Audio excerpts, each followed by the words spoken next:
नमस्कार. Explore with Raveena माझ्या या यूट्यूब चॅनलवरती तुम्हा सर्वांचे स्वागत आहे. आज मी बनवणार आहे अगदी साधी सोपी होममेड शेजवान चटणी. या चटणीचे लहानांपासून मोठ्यांपर्यंत सगळेच फॅन आहेत. म्हणूनच आज मी ही रेसिपी तुमच्यासाठी घेऊन आली आहे. अगदी स्टेप बाय स्टेप रेसिपी आहे, त्यामुळे व्हिडिओ शेवटपर्यंत पहा. तर मंडळी, सगळ्यात आधी लाल मिरच्या कोमट पाण्यात भिजवून घ्यायच्यात. जर मिरची जास्त तिखट पाहिजे असेल तर मिरचीतल्या बिया काढायच्या नाही, आणि जर मिरची तिखट पाहिजे असेल तर मिरची भिजवायच्या आधी बिया काढायच्या. लसूण व अद्रक घ्यायचे आणि एकत्र बारीक करून घ्यायचे. लसूण आणि अद्रक मिरच्या आहेत त्याच्या 25% घ्यायचे आणि एक मीडियम साईजचा कांदा जमेल तेवढा बारीक चिरून घ्यायचा आहे. आणि भिजवलेल्या मिरच्या मिक्सरमध्ये बारीक पेस्ट करून घ्यायची.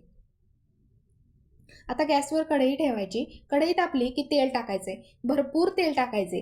आणि तेल तापलं की बारीक चिरलेला कांदा टाकायचा आहे. कांदा परतला की आलं लसूण पेस्ट टाकायची आणि छान परतून घ्यायची.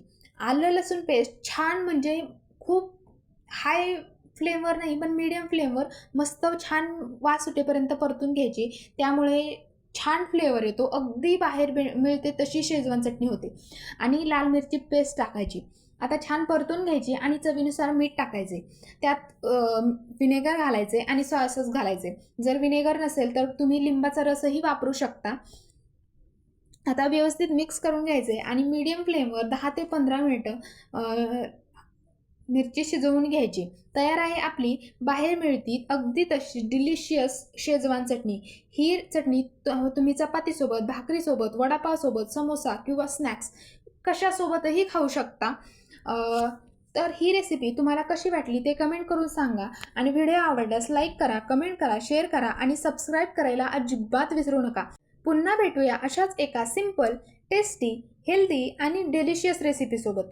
तोपर्यंत धन्यवाद. माझ्या एक्सप्लोर विथ रवीना या यूट्यूब चॅनलला नक्की सबस्क्राईब करा. धन्यवाद.